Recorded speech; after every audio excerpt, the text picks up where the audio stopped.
learning from each other a lot. I am Palashi Vaghela. I'm a postdoc in the communication department at UC San Diego, and I'm excited to sort of moderate this session. The session is sort of going to have different parts. In the beginning, we are going to, well, first I'll introduce the panelists, and then we will ask them to sort of share their thoughts on the topic for the day, which is advising and communicating and engaging with your advisors. And after that, after both the panelists have spoken, we'll go to the Q&A section. And I kind of step in at that point of time to share certain guidelines around Q&A that can help us all engage with each other very fruitfully. But for now, I'm going to introduce the speakers. I'm going to begin with Dr. Ankita Nikalje. Am I saying your name correct, Ankita? Okay, great. Dr. Ankita Nikalje is an assistant professor at the University of Wisconsin, Milwaukee, in counseling psychology. She graduated with her PhD in counseling psychology from Purdue University and has psychology degrees from Australia and the UK. Dr. Nikalje's research focuses on the impact of historical, systemic, institutional, and interpersonal, as well as internalized oppression on lived experiences in mental health. She's particularly passionate about the issue of caste-based discrimination in the South Asian diaspora and uplifting the experiences of those who are minoritized within their communities and social identity of groups. As a Dalit caste-oppressed woman, she's critical of the caste hierarchies that are endemic in the South Asian knowledge production, research, and practice. As such, Dr. Nikalje brings her experiences and knowledge as a mental health professional and researcher to address the needs of critical theories and frameworks in defining decolonial and liberation psychology for South Asians. Thank you so much, Professor Nikalje, for joining us. And our next speaker is Dr. Lalit Khandare. Am I saying that correctly, Dr. Lalit? Yeah. Okay, great. Dr. Lalit Khandare is the director of MSW program and co-chair of Claire Argo social work program at the Pacific University.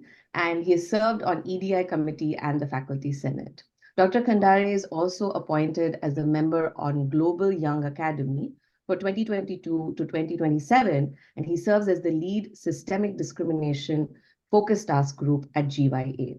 Dr. Khandare was a chair of council on global social issues and currently serves in commission on global social work education at Council on Social Work Education. Lalit has a global experience in working with cross-cultural population like immigrant population and racial and ethnic minorities, as well as homeless and sexual gender minority communities, along with refugees. His work focuses on interpersonal violence, global social work, intersection of caste and race, and human rights. He's engaged in research and evaluation in the area of public housing and urban redevelopment, homelessness, public health, domestic violence, and social inclusion. Thank you so much for joining us, Dr. Lalit. And now I'm going to hand the mic over to our speakers. Maybe we can have Dr. Ankita go first. You have 15 minutes to share your thoughts about the topic we have at hand today. And then Dr. Lalit, feel free to take over once Dr. Ankita is done. Thank you so much. Hi, good morning, Jabim. Just another note, just in case the dogs start barking, I'll just mute myself for 2 minutes and they'll be fine. So Lalit and I had a discussion as what do we share? So I was hoping I would start with sharing just some of my experiences, how did I get here? So my career and educational experiences so far, and what role advising played in my life through that. So currently, as Palashi said, I am an assistant professor in counseling psychology at the University of Wisconsin, Milwaukee. So this is just the start of my second year, and I graduated just last August with my PhD. So my background is in mental health. Both my undergrad, master's degrees were also in mental health,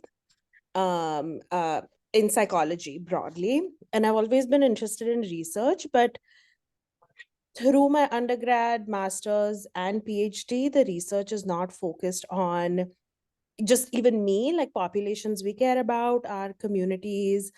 Either it is white folk. Or when they talk about minoritized people, we're usually grouped under Asian American, or even when it's South Asian, we're deeply underrepresented or not represented at all. So that's always been my motivation as to how do I use whatever knowledge and experience and privilege I have to center the experiences of communities and people that are not represented. Um, through my um, degree, I've not had an advisor who had any knowledge about caste or any of the topics that I wanted to do. So that's been a difficult journey because a lot of it I've had to just like figure out on my own. So through my PhD, I was with a advisor who was an international psychologist woman herself. She was from Turkey. So she understood some of the international and the gender aspects of it, but she didn't understand the caste aspects of it. But she trusted me enough to let me just go and do whatever I wanted for my dissertation. So that was both helpful and also a barrier, because anything caste related that I needed, I had to kind of find out and from people, and I didn't have any direct guidance. So things were like moving very, very slowly. Um, what else should I share that would be helpful? And I think one of the things I want to note is I've had a lot of economic privilege that has allowed me a lot of access um, coming up to here. So some of the institutional barriers have not been an issue for me because of that access. So I think that is important to note, because that's helped me overcome a lot of the barriers that might otherwise be present given caste and educational background. So let me pause here. And then Lalit, I don't know if you want to take over and then go back and forth. Yeah. Yeah, thank you, Ankit. So I'll also share my own uh, small journey about my PhD coming to US. So I did my undergrad in commerce from Amravati University, and being from small town from Amravati University, and I think the story is similar for most of us, is like first generation learner that has become quite, I don't know how to express that. I think each of our stories are unique in various ways. For me, I think it was almost unimaginable to go to Mumbai for higher studies. So I was looking for MBA or master's somewhere. So I had got some admission in I think MBA programs in some universities, but I think I got in Tata Institute of Social Sciences for masters. The deciding factor for choosing either of them was where do I get a residential help, like hostel or facility. So that was the reason choosing the MSW.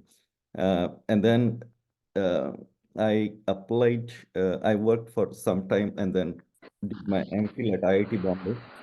So until I was at IIT Bombay, I was not sure if there is any opportunity to go abroad for higher studies, and many of us relate to that experience. Like it is extremely like unimaginable that how one can go abroad for PhD, and that too in the US.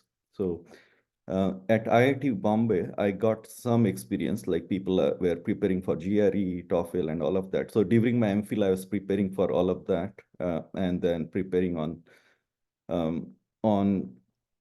statement of purpose. At that time, the journey was, in terms of mentorship and guidance, was kind of lonely. I did not get a lot of like guidance from like to answer my questions from people. It was like personally searching online and trying to reach out. I used to write a lot of emails to professors with my questions. So that was helpful, but many times frustrating because most of times no responses from those professors. Then I got into a PhD program at Indiana University in social work and minor in public policy and in philanthropy studies. So even during that time, I think it is quite a dilemma to what to focus on, because our upbringing and everything is on the topic of our interest in India. And gradually, I think when people start applying for job, your cohort or senior people in your programs, one realize that things are quite different. So as much as one want to focus on your PhD course curriculum and all of that assignments, which are related to the topic that other people do not understand, or your PhD guide or committees may not understand. So there is a lot of burden on yourself.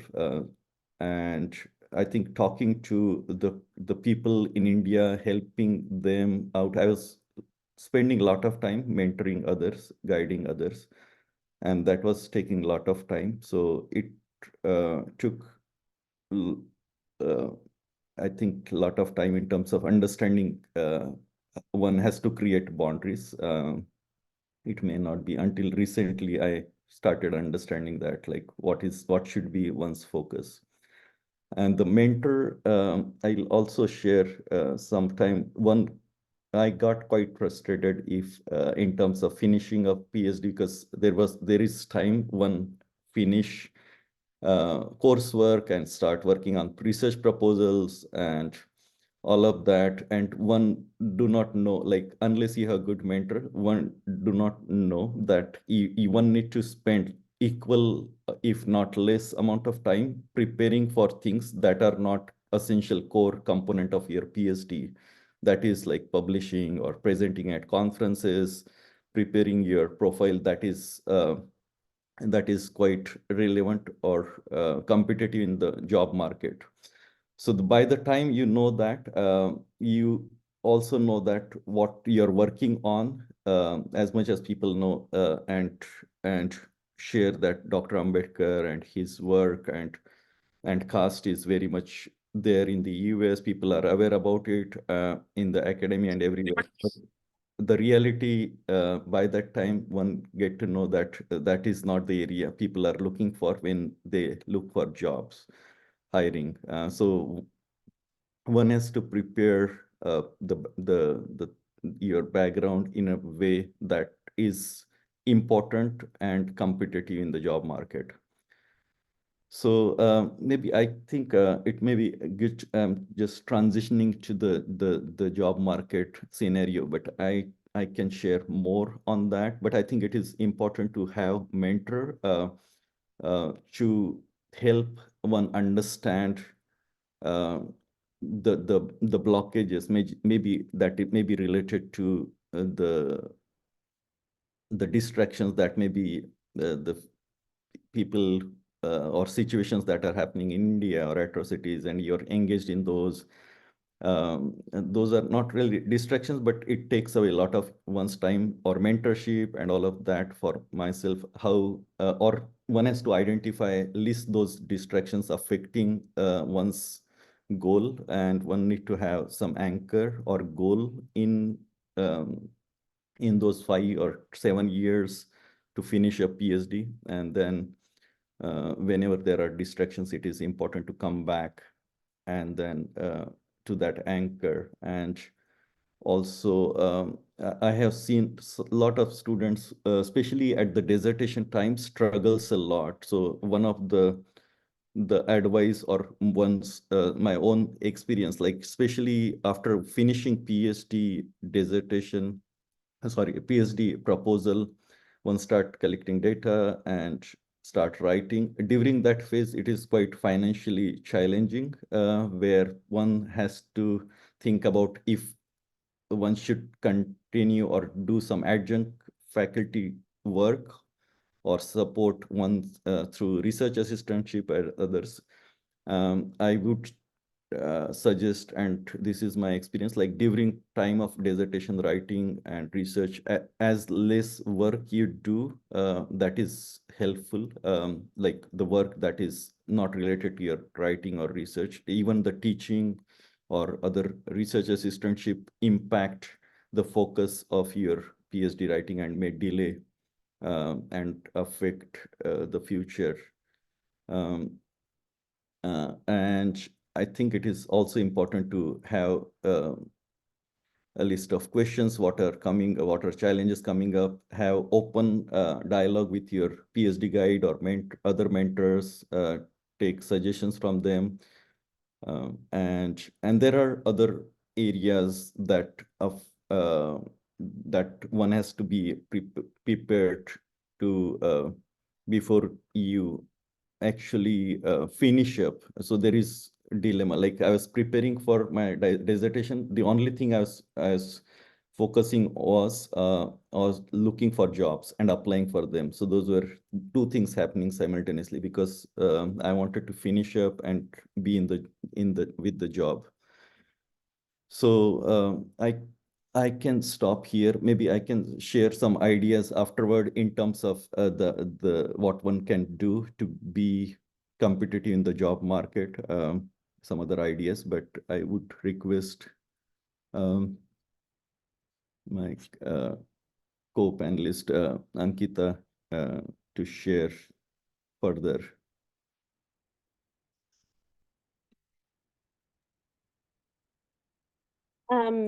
Yeah, I can build off of what you said in terms of how do you make yourself competitive, especially in the US context.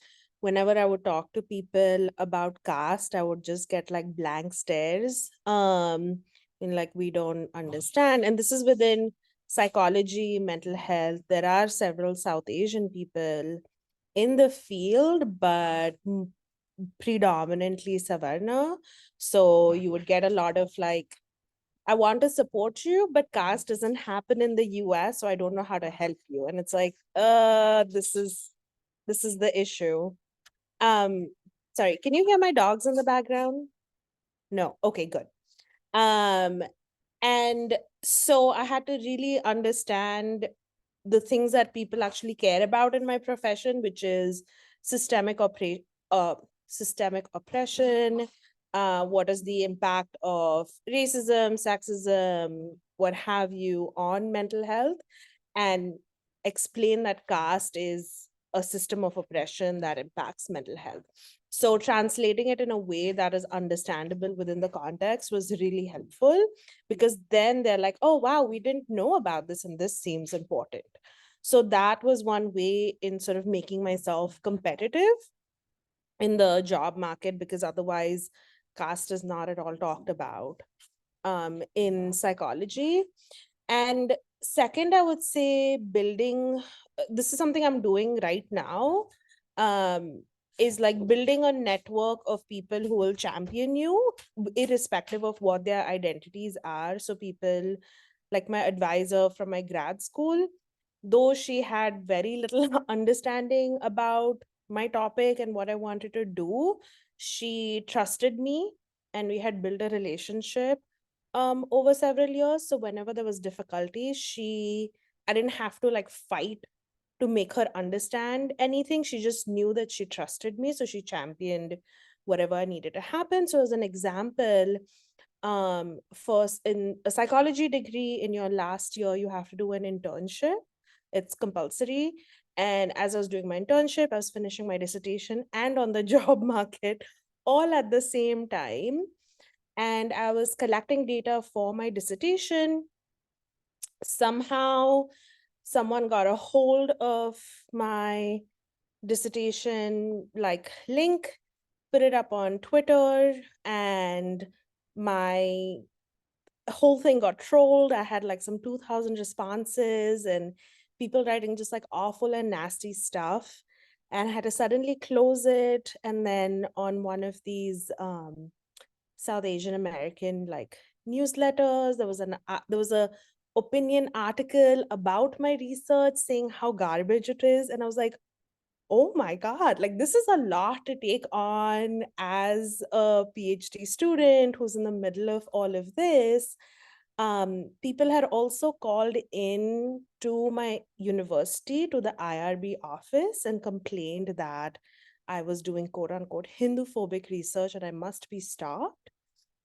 So, I had to talk to the IRB office, but my advisor like saw it, understood the situation, and she kind of talked to the IRB office for me. She talked to my committee in like, how can we make sure that Ankita still graduates? Because this is what has happened. So having her there was really, really important, which is why I think choosing your advisor coming in is helpful, especially choosing someone who at least understands that based on your identities, based on the kind of work you want to do, you might experience additional barriers, right?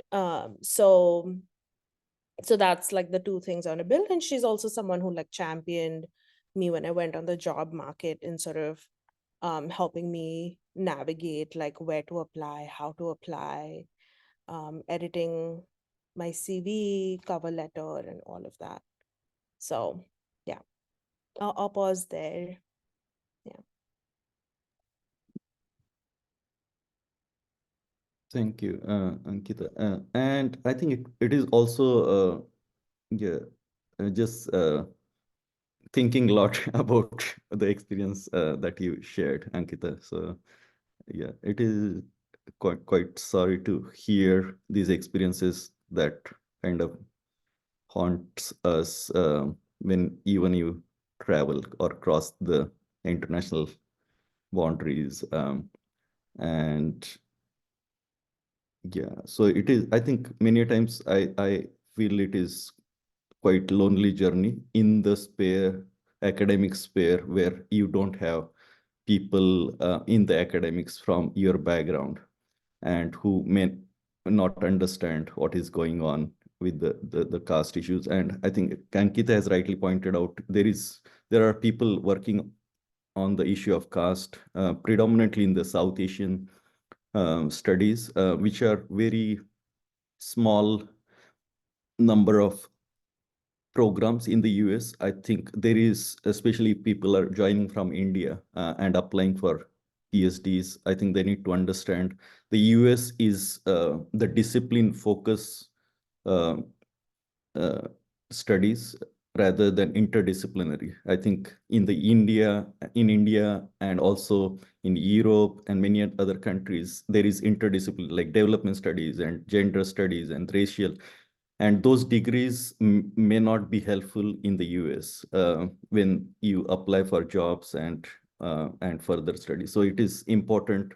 And I think what happens, I think people working on caste, they think about the South Asian studies and there are jobs.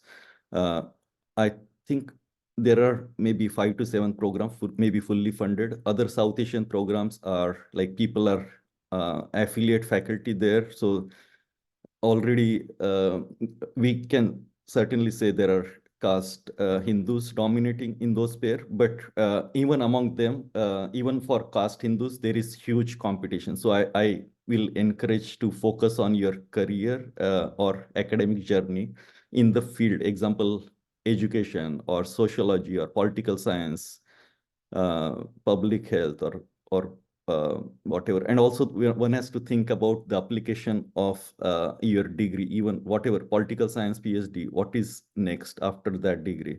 What are the job prospect? So sometimes if it is applied degree, it has more value. So I'm just thinking about what I did not do before, like thinking about future job before even starting applying for PhD, because people start thinking about that when they maybe finishing their PhD and thinking about jobs, and that is not the right time. And also I have realized that in the field of social work, they will look at your master's degree, that is in what field you have done your master's. So accordingly, you are eligible for jobs in those academic field but one can have a relevant PhD degree in other field, but one need to have masters in social work to apply in social work departments and programs. Yeah, so there are, I think, a lot of ideas, but one has to think about how to creatively phrase your research using US language, because that is missing, that Ankita has highlighted. Even for presenting conference paper or getting it accepted. And also when one is applying for job, how to prepare your writing statement, like teaching statement or research statement or diversity statement. So I have been like mentoring PhD students applying for job in the US. Based on my experience, like helping them prepare their teaching statement or diversity statement, or and also do mock interviews, because interviews in the US are very different than India, and not everyone get uh, to the final interview. So it is quite a different process where maybe hundreds of people applying for same position. Not so much proportion of people applying versus job availability in India, but still it is quite exhaustive process. And during that process, one has to take guidance from not only one person, review your package, but also from multiple people. One need to have at least, I think, three reference letters. Even those three reference letters, they need to highlight different components of your profile. One also need to have a teaching evaluations from students, that helps, and also research presentations or publications. And if one has to go in, I think she or like people who are looking at like R1 or research universities, they need to go in postdoc in top universities, build your research profile, and then apply in those universities. Yeah, so there are, I think, n number of ideas, but we can have dedicated discussions on those. But it is quite a journey, and I think, and then even after joining your academic position, then there is another journey. So then that can be different topic. And then I also had opportunity to get into administration directors or the chair of the program. So that is, the administration is altogether different, different experience and different skill set one need to have. But I remember, I think one of the argument by Bal Gangadhar Tilak against Britishers why we need independent India is like, without the positions or opportunities, the Indians are getting kind of their brain and their abilities kind of stagnant, and they are not able to get those experiences. And so that was interestingly the argument from those side. But I think the similar argument, nobody, the caste Hindus never approach why they were privileged, how their own privileges were impacting, or they're not impacting in a way that people who are coming abroad in, I don't know, millions of numbers in recent times, in last few decades. But the proportion of people coming out side from the scheduled caste or OBCs are extremely rare. There may be very few faculty here, but I really appreciate Bharat and team to start this journey to like cultivate this guidance, because the guidance outside the universities has helped in public jobs in India or academics in India, and we need to cultivate and continue that culture, and we need to find barriers in why people are not coming to the US, and yeah, so thank you so much. And I don't know if Ankita want to add anything. Yeah. No, I was wondering, Palashi, I think you have questions. Maybe we could transition to that. Yeah. Yeah, sure. Okay, this was so, I think I have like so many notes and I have many things I can ask, but I will limit my questions to one or two just to get us going. But please, I invite everybody in the Zoom room to please either post your questions in the chat. If you don't want to speak up, I can pose that question to the panelists from your end. But we would really, really love it if you would also speak up and ask your question yourself. Just one or two things that I want to highlight about Q&A sessions just from my previous experience, how I would love to sort of have this go is that if you can sort of keep the framing of your question brief and to the point, that would really help the panelists also know what exactly to kind of focus on when they're answering your question. And if you need support with that, I personally use the technique of like writing down like the language I want to use, like maybe at least the terms I want to bring into the question somewhere so that the question stays to the point. And if not, I'm happy to help you sort of, you can ping me in chat and I can frame your question for you if you just want to send it to me as is. Okay. So one of the things that both of you highlighted, and I would really love to learn more about how you navigated this situation, was feeling like sort of lonely in the journey of being the sort of the sole marginalized caste sort of PhD candidate and now in the professorial positions. I wonder what were your strategies for navigating this at different scales? So like one is obviously the relationship with the advisor. And if you could highlight that, like how did you educate your advisor? Because I know we all need to do that in the spaces we are in, but also how did you sort of invite them to become sort of an ally and accomplice in some ways to the project that you're invested in? And this can go beyond like just your own research in the sense that, like I think there are some folks in the room who coming from sciences who might not be working on caste necessarily the same way, but their positionality might be affecting sort of their access to knowledge and resources, which obviously we all know about. So if you could sort of talk about concrete strategies that you use, that you learned from others maybe, or like you figured out while you were doing your own PhDs that the folks in the room can learn from, that would be amazing. And anyone, either if you can start, that there's no problem.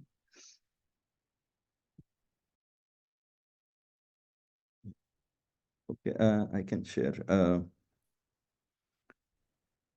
Yeah, I think it is important, especially if your assignments and topics that are not traditionally seen by US academicians.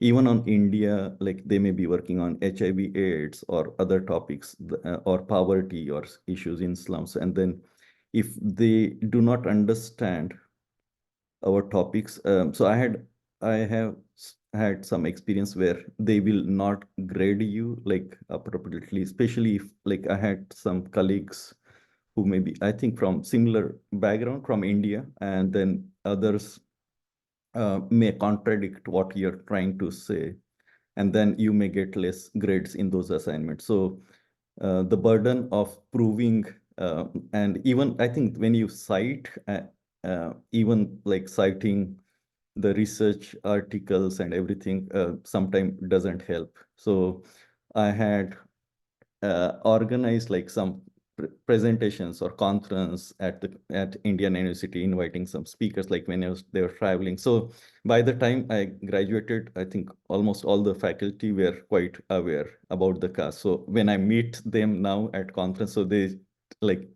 share that you are the person educated me. And I think those experience, I will be, I think, also cautious, like not really spending a lot of time on that, because that may be helpful to certain extent. But at the end, you can educate people within your program. I still have struggles within the academic profession where I am in. Like the Council on Social Work Education is the national academy. People you may not have, because there are like 5,000 professors come to that academy, and you have to maybe present topics or present, like even now, if I submit papers on caste, it is not accepted. I am the reviewer for others, but my own papers get rejected. So it is long journey, and I have been encouraging many people every year to come to social work field, apply, I have not come across, like, for various reasons. Tata Institute of Social Sciences is like top institute, first institute in Asia with social work started in the field of social work. There are around 100 or more professors from India in the field of social work. And leave aside the caste issue, they are not working on the topic of India. So for themselves, their own journey, they have own struggles, why they are not working on India, because that is the reality, that topics are not seen as impacting academic knowledge or contributions. So I think that is long journey. But what I had done, one thing in the profession, social work is like a accredited program like other health professions like medicine and others. So we have a national accrediting standards, and I have been member at national body of Council on Social Work Education. And I had, it has been like long journey, but last 2022, every 7-8 years, they update that academic standards, and I had advocated to add caste there. So it impacts the social work curricula, BSW, MSW, PhD, Doctor of Social Work. So those accrediting standards are evaluated for getting accreditation of the programs, and every few years they have to show that those curriculum. So there is some space there to infuse curriculum, but we need more people to do the job that Palashi has asked us to share our experience. So thank you so much. Yeah, I can add I'll pick up on the part that you said about the different levels, and what if, like you're in the hard sciences and this is not even your research area. So I keep coming back to the relationship building. Again, this is my psychology, mental health bias, but I think the relationship building is so important irrespective of what field you're in. So even starting out, say if you're back home in India and want to apply, sending out cold emails, just like, hey, I'm interested in this. I wonder if you had like 20 minutes over a coffee to like talk. It doesn't matter, right? Like you need one person to say yes. So if you send out 10 emails, reaching out to people, wanting their guidance, that would be a start. While you're here, again, investing in those relationships and like talking to people, doesn't have to be your advisor, talking to other faculty members, letting them get to know you as a person, that then opens the door to like talking about more difficult experiences or what have you. There was another point that I have forgotten in terms of, if I remember, I'll come back to it. But yeah, like my main point is like the relationship building irrespective, right? And I think we do experience, I've been fortunate to have had an English medium education throughout, and having studied abroad for a big part of my career. But I have noticed, like, if like language is a barrier, then there is more hesitation to reach out. However, I do see things are changing in the US in whatever difficult way. I feel like eventually it'll be better, but people are more open than not to have that conversation with you. So I would just encourage people, if you see an advisor, if you see a researcher, you're like, wow, I would like to like learn more from them, just like reaching out and making those connections. I mean, even like right now, being the only person in my field that's doing this research, I still send out cold emails being like, hey, you're interested in gender, this is how caste is related, do you want to talk, are you available, I saw your email, I really liked it, can we talk about this? So I do a lot of that relationship building. And ultimately, whatever discipline you're in, it's much smaller than you think it is. And people know each other, or have like those contacts and stuff. So irrespective, like relationship building is like really, really important. And the conversation about caste has come into the national spotlight here with some of the recent advocacy campaigns. And I think that really makes it easier to open that door and be like, hey, even if it's a one-on-one conversation, being like, this is something that, affects me because of X, Y, and Z. Oh, here was the point that I forgot before. Now I remember. As a PhD student, with your peers, I found that I had a lot more in common and a way to connect with other students of color, especially women of color. And we were able to understand each other on a very different level, more so than other South Asian students who are in my program, in my cohort, who grew up 15 minutes away from me. And we apparently had so much in common, but we did not, because the caste stuff was playing out there. So I really built my connections with other students of color who, when things are hard or whatever, but they were like my support throughout, even when faculty is not coming through. That was really my thing. And that also means that like you need to show up for other people. You can't just expect them to show up for you. So with issues of race, especially issues related to Native folks, like for us to show up, because those struggles are interconnected. And I think that is where really like us as Dalit people can like really find ourselves, strong community in that collective. Yeah. Excellent. This was super, super helpful. Thank you so much, Lalit and Ankita. Is there any question from the audience? Are there folks who would learn how to navigate advising relationships better, or how to approach advising relationships with their mentors? Any question around that?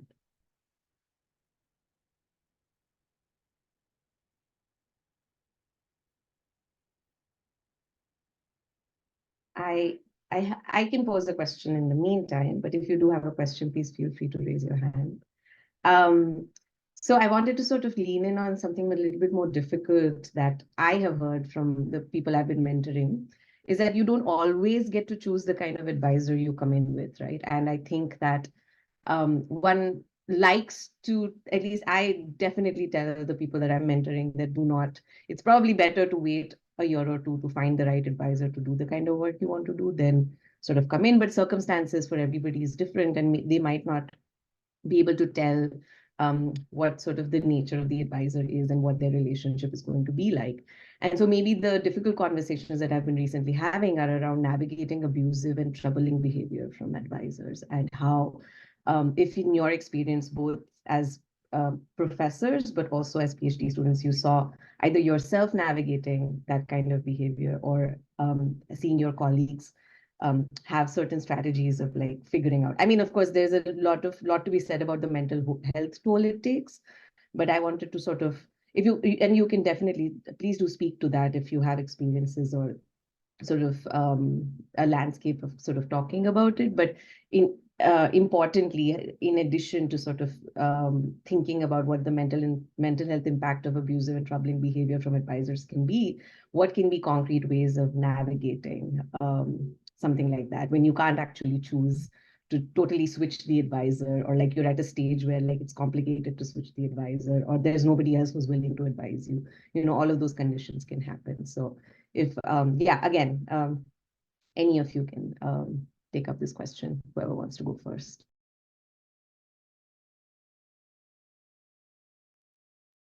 That's a tough question to answer, but definitely not something I have not heard, especially working in the mental health field and working with students, either caste minorities or religious minorities who are having a particularly difficult time with advisors who are caste elites. It depends. I would say it depends from a case-by-case basis, right? Like, unfortunately, the reality is that the academic institutions protect themselves versus the students.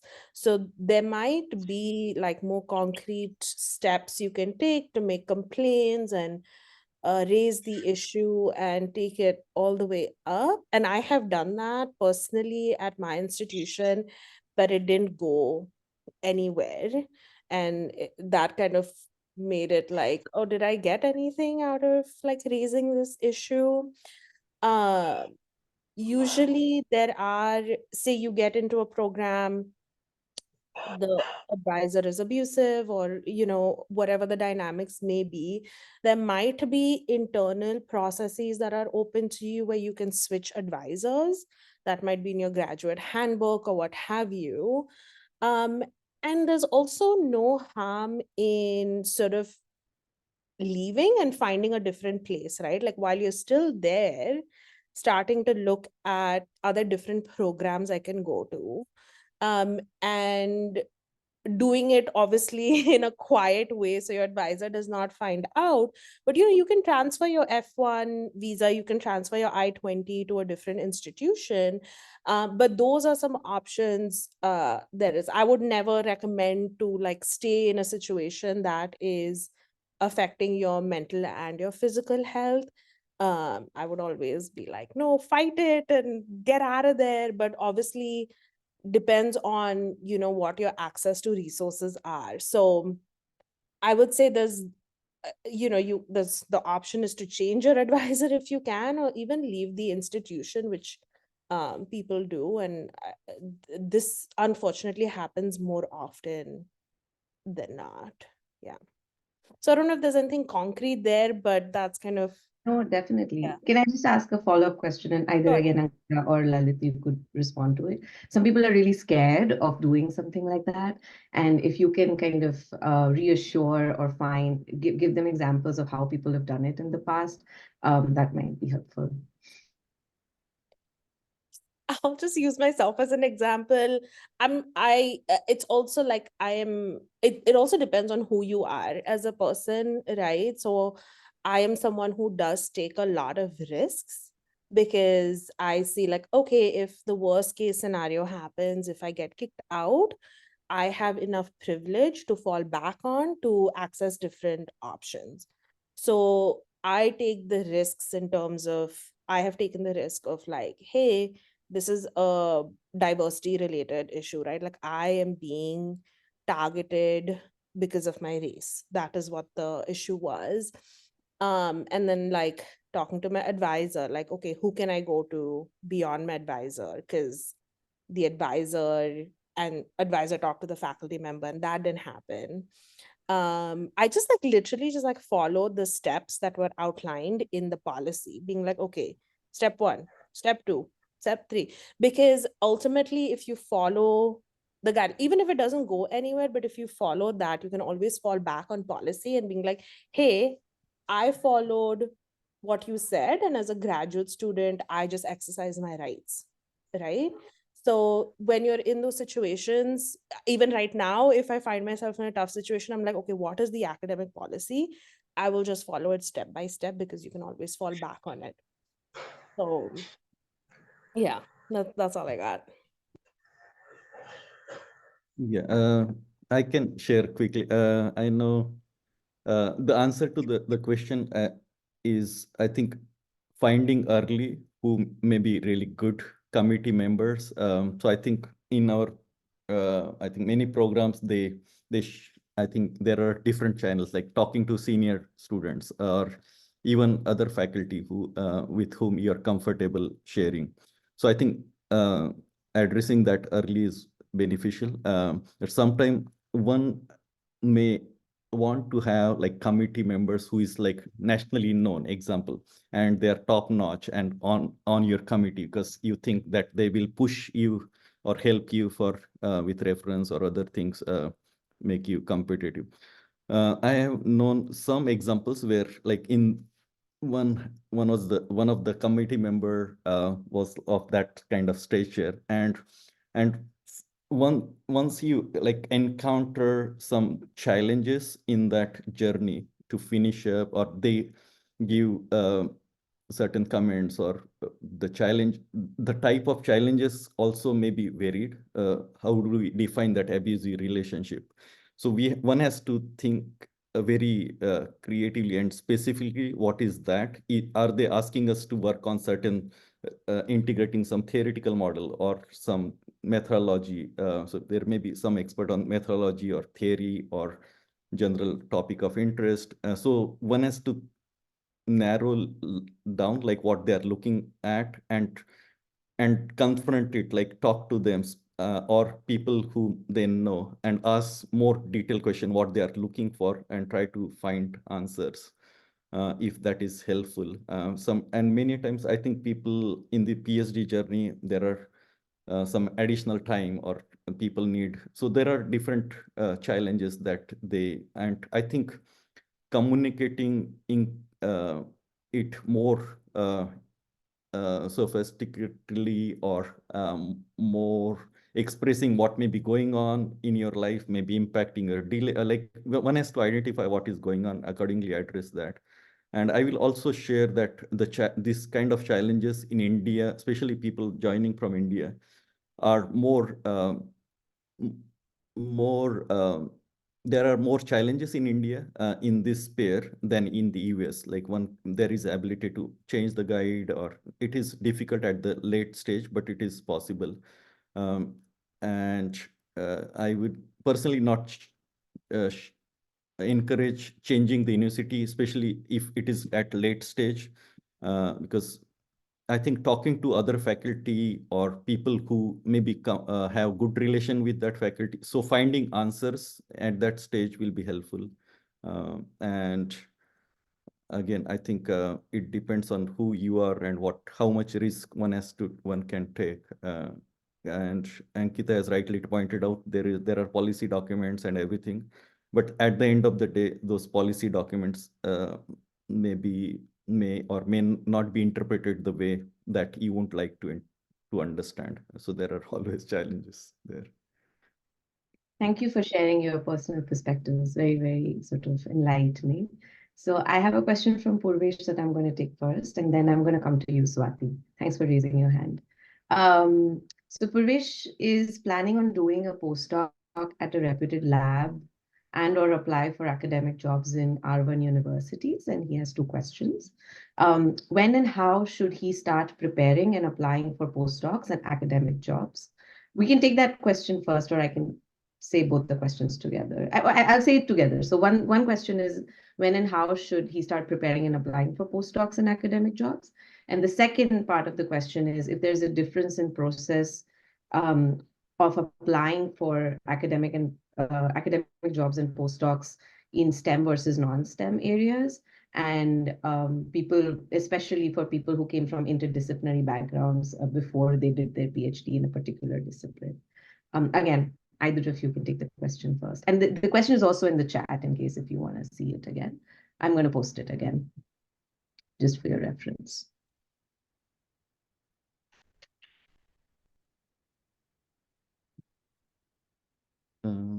Yeah, no, Ankita, you want to answer? Lash, you'll have to repeat the first question for me. I can no longer recall. Yeah. So yeah, of course. it is Yeah, there. sorry. Yeah.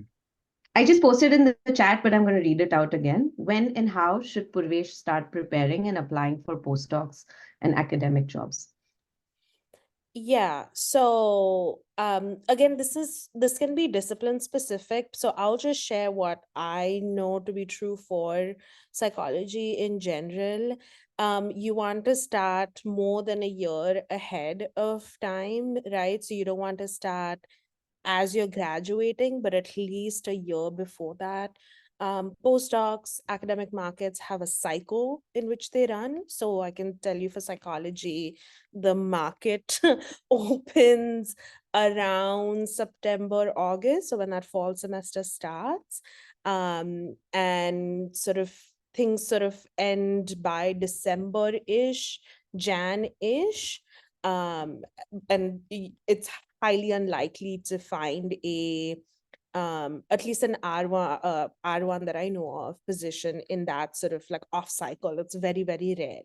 So I would say when you want to be prepared before the start of that fall, right? So find out what are things that are generally required by your discipline: cover letter, diversity statements, teaching evals, whatever it is.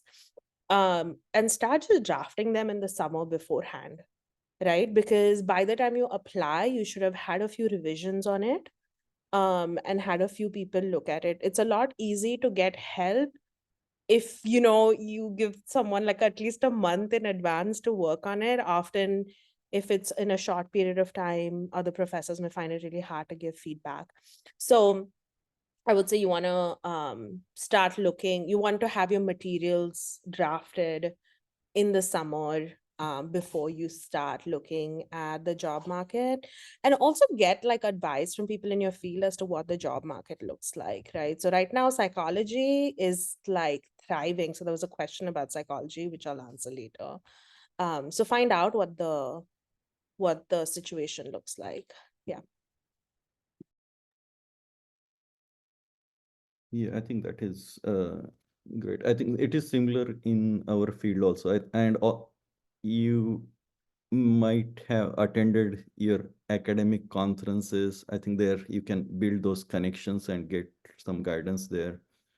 I would also like you to look at, I don't know, may not be relevant in your field, but NIH F32 postdoc fellowships, there may be some restrictions about citizenship, but looking at some other grants that may help where you want to go. And I think there is second question from Purvesh. Is there a difference in the process of applying for similar position in STEM versus non-STEM? Yeah, I think it may be quite similar, I think, in research field to a large extent. But I personally do not know in terms of science or technology field what is the timeline. One thing I have observed, I think, especially in computer or other field, the timeline may vary in terms of how much time one take to finish a PhD. But I think, again, applying for postdoc or other job opportunities after your PhD, sometimes even if it takes some more time, you need to like think about, if this year is not working, extending your PhD, because you're on F1 visa, extending that timeline and waiting for where you want to go. I think that strategy helps a lot. Otherwise, you finish your PhD, and I know people go back to India. And so that may not be helpful during that time frame. Great, thank you so much. Parish, I hope that helps. But I know that Swati was here asking a question, but I don't see Swati anymore. Is that just me? Yeah. Oh no, Swati, our brave question person has left. There is another question from Vilay. Yeah, you can feel free to take them. I think I can see a question. Is this the Valay's question? Is that what you were looking at? Yeah. Okay, I'm going to read it out just for everybody. Valay is doing BSc in physics at Stony Brook. And this is his question. I have trouble connecting with professors who can potentially recruit me in their research group for PhD. What can be a good place to start when reaching out, material-wise or content in the email? And does industry experience have an impact on professors and advisors when they look at applications?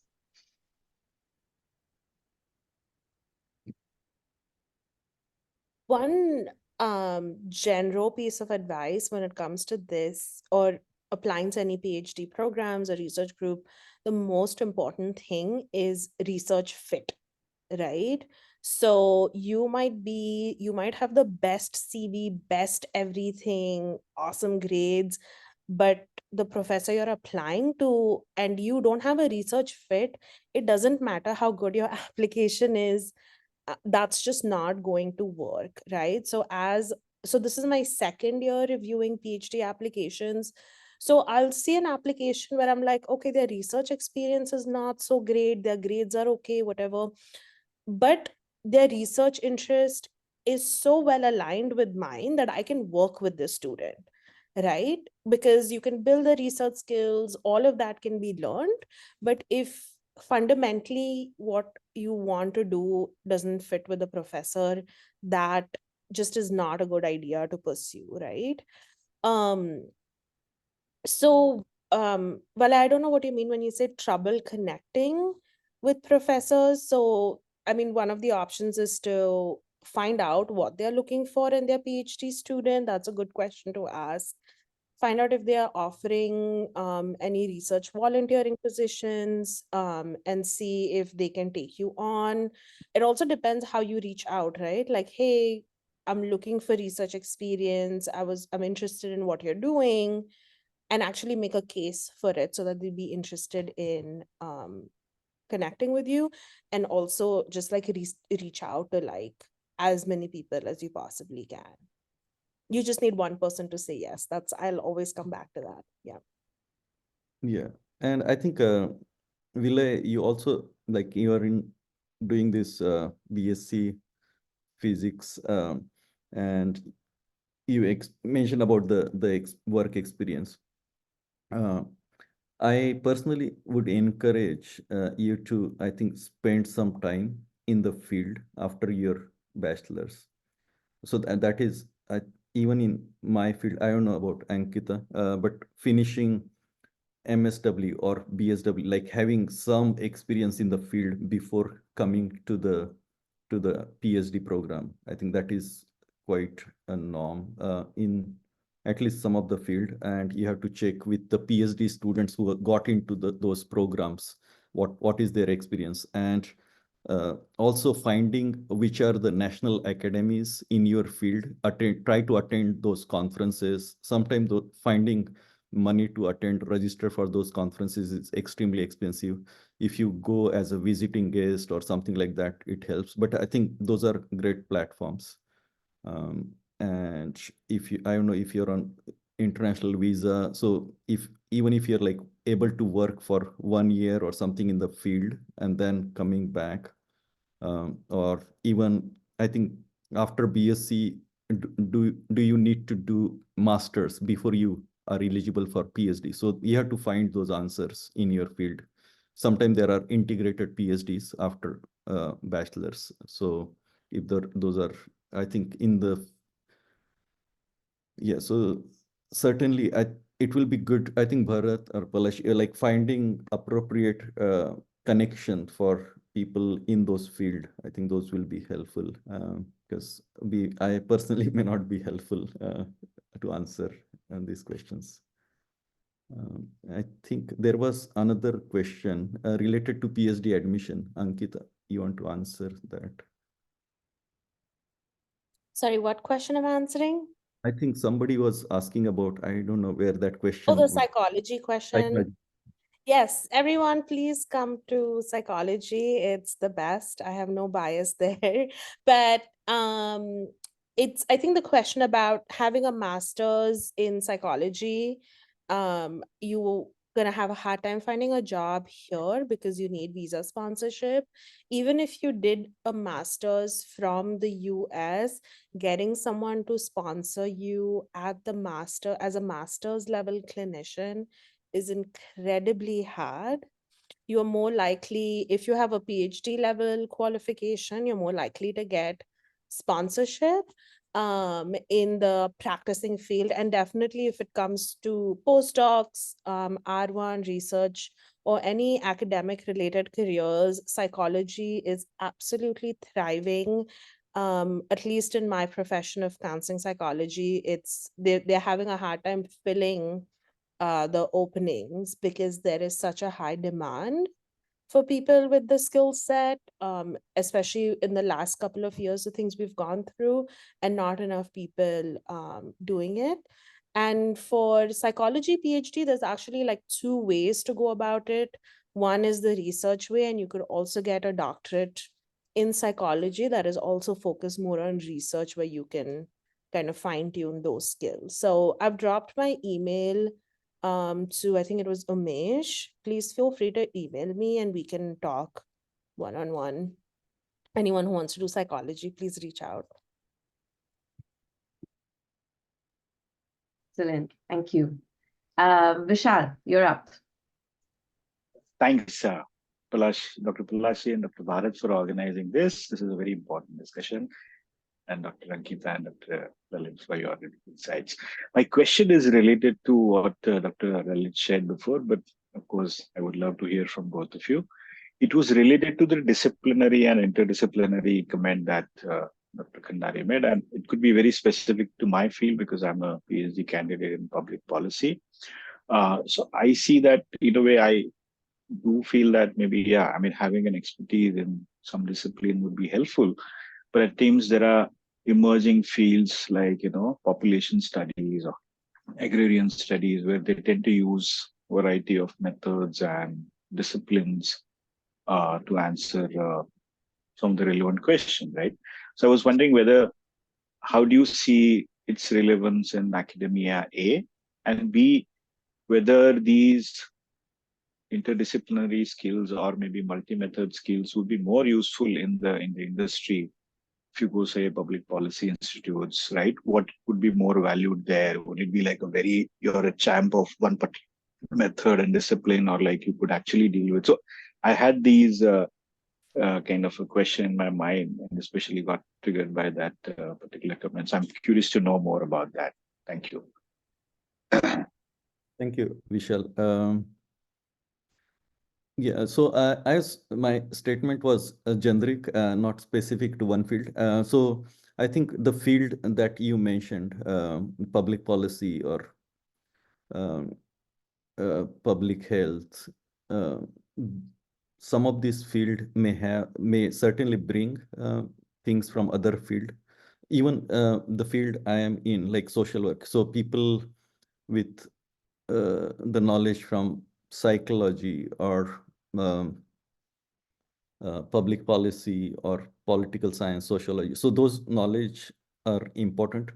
I think it is important to find like where you're applying. So there are, I think you already may be connected to the National Academy related to your field, maybe public policy or public health.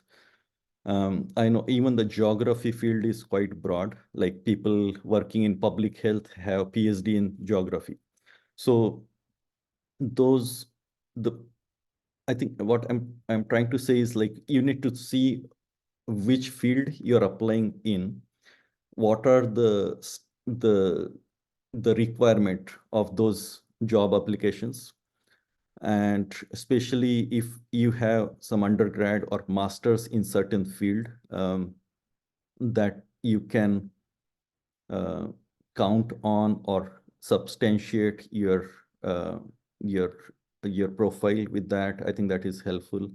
But I think it is for you individually, you may have to like talk to some mentor, again, advisor, like in your field, or maybe multiple advisor who can help to narrow down, because opening up Pandora box of like where you are applying, I think it will create more challenges than if you have 3 areas like public policy, public health, and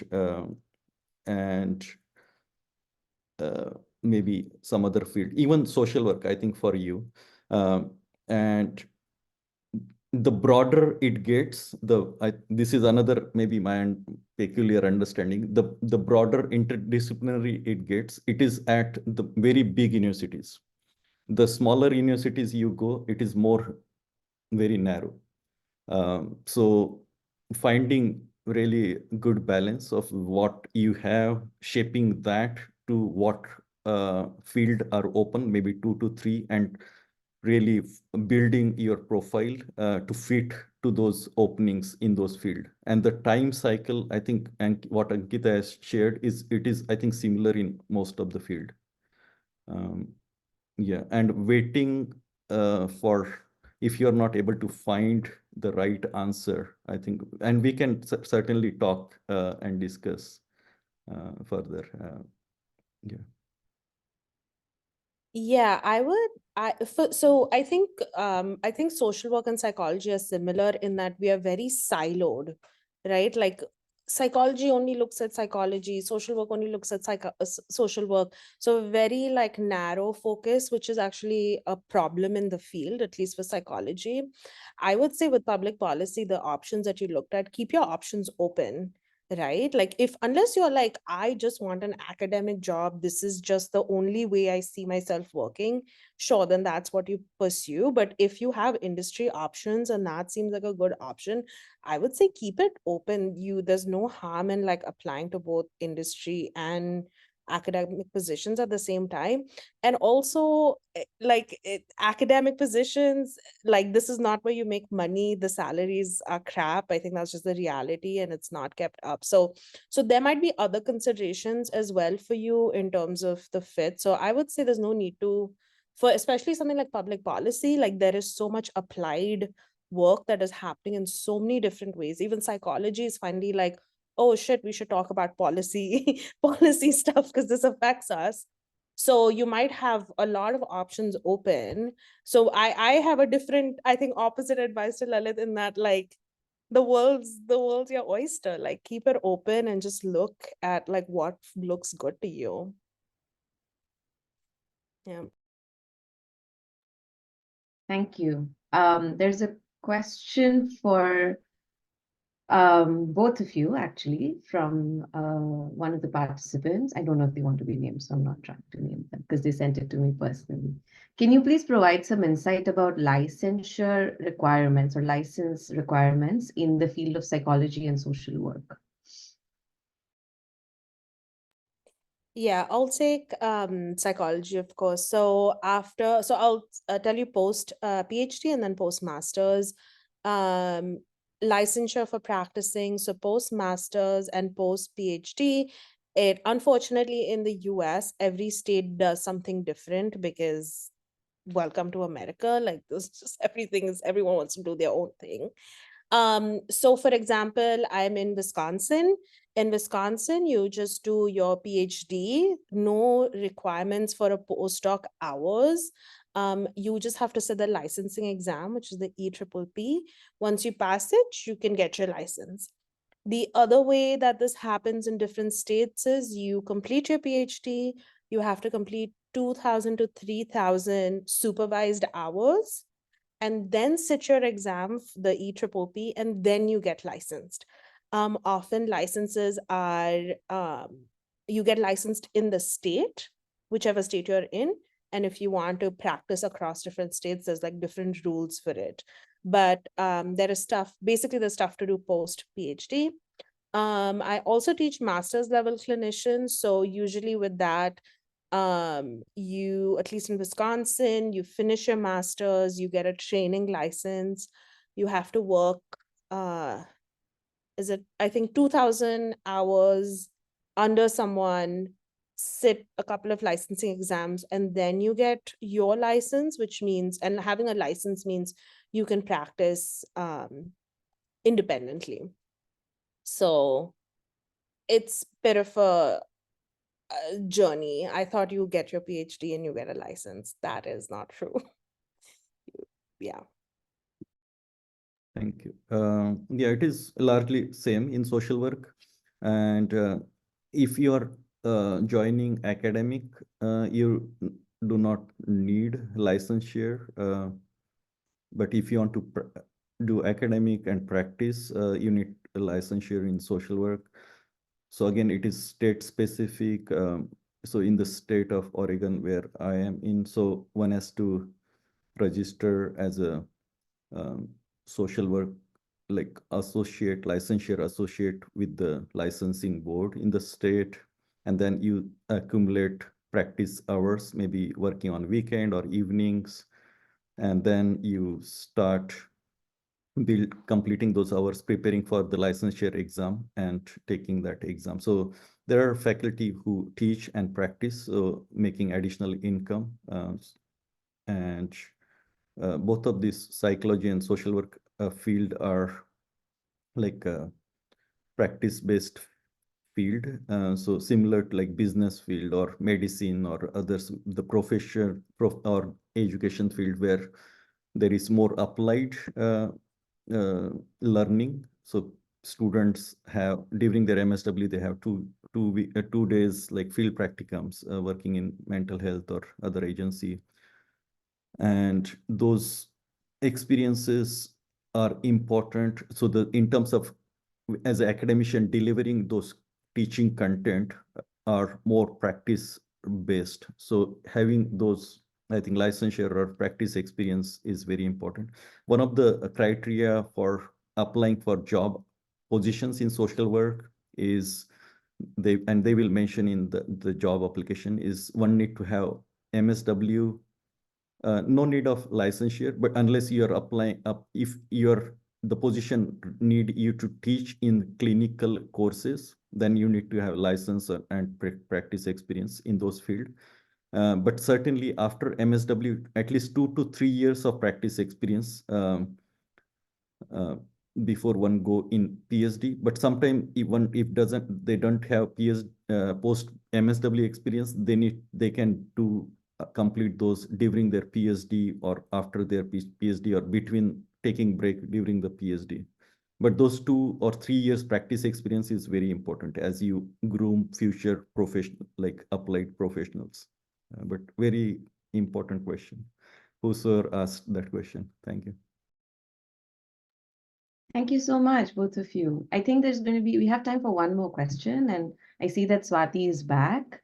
So Swati, if you want to unmute yourself and ask your question, please go ahead. Hello. Hello. The network issue at my end. I really appreciate this series of, starting that academics to the career path.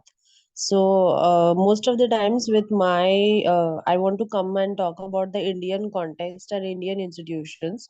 We are of course talking about how it can be navigated in, US and other universities where institutional support systems are there already.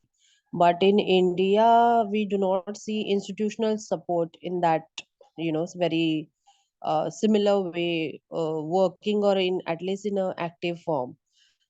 So my difficulty is that even during my PhD, I felt that even if you're a good student, you're writing well, etc., the ability to communicate with the supervisor, like even if it is the smallest thing that if some months your health is not fine, or some days because you're staying away from family and home, you are not able to concentrate and write any draft or read anything. So these kind of difficulties pop up, and it is likely that likely that supervisor misunderstands that maybe you are delaying it, or maybe you're not working, or some things like that. So here, how should one be able to slowly develop themselves? Of course, eventually I learn to communicate or articulate in a way that it looks professional also and still conveys the message and all of that. But I felt that this was the biggest what do you say hurdle for me, in the sense that I always hesitated to share my problems, because I always felt maybe they will be misunderstood or not understood by them. Because of course my supervisor was not from similar social background and social class or anything, so that would always make a difference in terms of understanding. Eventually I learned to communicate better, etc. But now my question is that after or towards when you're towards the end of your PhD, now you're actually looking for further opportunities to work on the research areas that you are interested in. And at that time also, again, communication matters on job front and everywhere. So when we want to work with certain people in a particular scholarship, email is one way that we are communicating, but other way is that how you go and make your presence felt apart from conferences, etc. I'm saying, what is the other way that we can make our presence or our research interests or our areas felt to the right people that we want to collaborate potentially in future? I hope my question is making sense, and what I'm Yeah, shared definitely, is Swati. okay. Okay. Yeah, I think it makes sense. But Lalit, Ankita, if you have any follow-up, please do ask. Yeah. I think this is very important. I think sharing what is going on with you your relationship with your mentor or guide. And I mentioned that in the beginning, like comparing what support system or the difficulty in with the faculty or guide in the US will be, we cannot compare what people have been going through in India. So there is no comparison there. And I think one of the point, Swati, you try to ask question and also answered some of the question, like finding people to share and opening up with your colleagues. And I think if you're not at the institutions where your faculty, your faculty who are not from the background, I think my experience is even faculties from our background, they may speak, or because of the politics, what is going on, they may be more challenging for you than sometime others. So one has to not rely wholly on people from your own background, because they may be at more challenging situation than others. So I think Ankita had shared like finding who may be really great support system for like building those relationship with faculty, not only from our background, but I think more from other background. And I think we have seen the case of Rohit Memula, like there are like institutional like atrocities committed, not only institutions, but also the government, and which are impacting fellowships and scholar. So it is extremely like very difficult scenario there. But I think what people are finding recourse is in like the community outside the university, like people maybe within the university or outside. Most important is like sharing and talking to people, whatever is going on. I think that is number one, like even if you don't get answers to your questions. So that is really helpful. And I think there are, I don't know if there are like PhD research student support groups in India. There may be at the university level, but I don't know if there are national level or other where you can reach out. But I will be happy to talk to you, or if there is something going on or whatever, I can be of help, or any other students. Thank you so much. Thank you. Thank you. Yeah, I feel very underqualified to comment on any way of navigating things back home, just because I've been away for so long. But just from what has been helpful for me is to find different groups of support, like what Palashi you've put in, like a network of mentors, network of peers. So I have a group of other like psychologists, but not in the field they're practicing. I'm research, but it's the place I go to and talk to them because they understand my experience. I publish, or like I'm working to publish with other Dalit women, and that has been really empowering because we understand each other and we don't have to explain ourselves to each other. So those have all been like areas and sources of strength when things have been difficult. And yeah, I'm also, wherever you are, as a mental health person, I'd be more than happy to be available to speak to anyone if that's something they need. Yeah. Excellent. Thank you so much. I'll just add a little bit from my experience. And of course, I haven't, again, like studied in India, but I want to tie it back to the question of presenting yourself, Swati, that you led, which I think is very important. And one thing that I learned 1 year after being in grad school was that making clear what your ask of your advisor is at the end of your meeting with them is very important, right? Like having like, I need XYZ. How can you help me do XYZ? So that your advisor, I mean, you can be talking about so many things in the time that you meet, right? But at the ending note, sending an agenda definitely helps, but then also making notes around like, this is what I need from you and this is what I need help with. And that is the presentation bit, that whether it's like, give me feedback on my literature review or things like that, and then making sure to follow up on the same thing the next time you meet them and holding them accountable for the work that they have to do with you, right? That's another way that I tried tackling it and it worked in my favor. But I've also added some notes in the chat, just if that's helpful.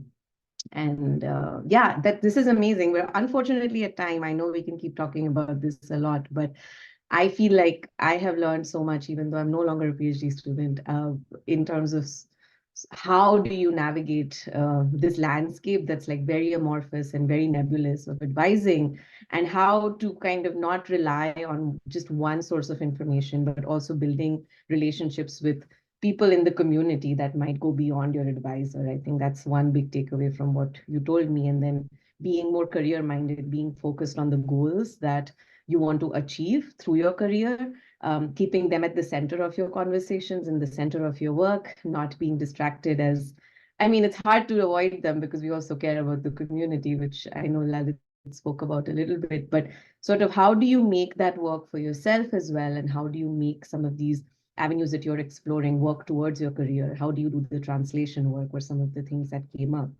And of course, there's more to talk about.